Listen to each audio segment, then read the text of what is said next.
Hi there everyone, my name is Fletcher from PSX, and today I am bringing you my review of Young Souls on Google Stadia.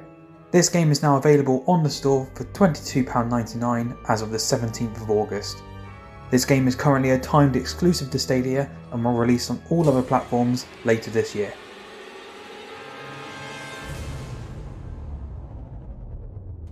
Young Souls really impressed us when it was revealed in 2018 with its amazing art direction and great gameplay.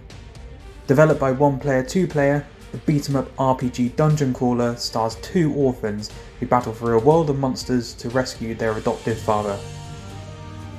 The game stars Jen and Tristan, who have been abandoned by their parents but are eventually taken in by a kind scientist to live in a relatively normal life in a small port town. Their life gets flipped on the head though. When their father figure vanishes, the twins discover a strange portal inside his estate. When they step through it, they're transported to a world of goblins and monsters, including a variety of fearsome bosses.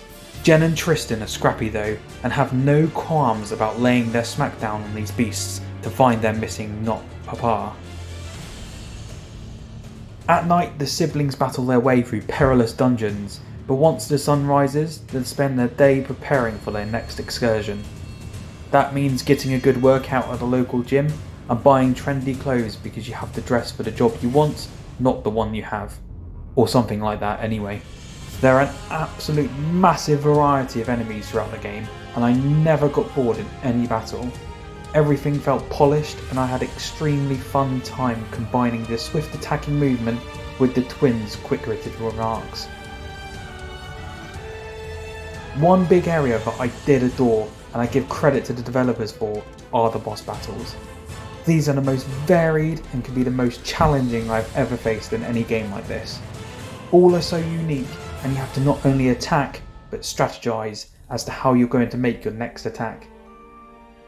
The animations of all these characters in the game are just a chef's kiss, and I was amazed by what One Player 2 Player have achieved.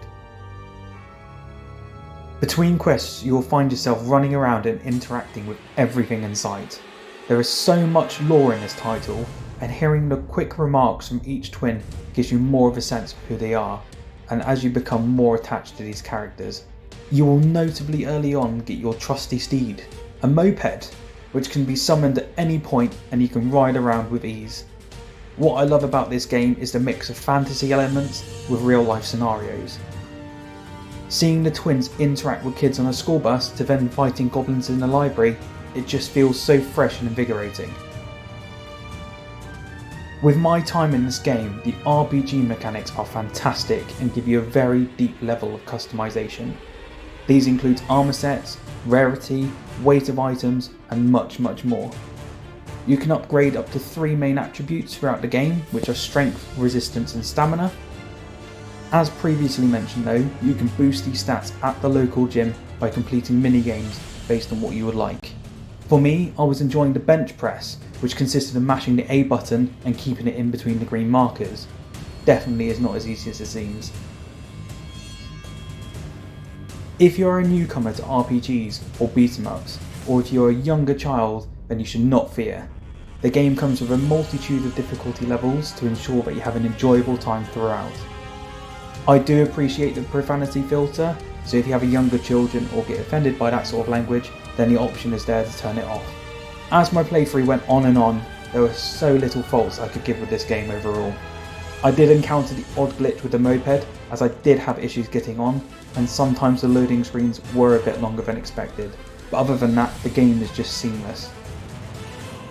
Usually I'm one for voice acting in games, however the text was so inviting and incredibly easy to read, and I couldn't help myself but consume every last bit of detail given to me, if that's from the characters themselves or objects in the environment.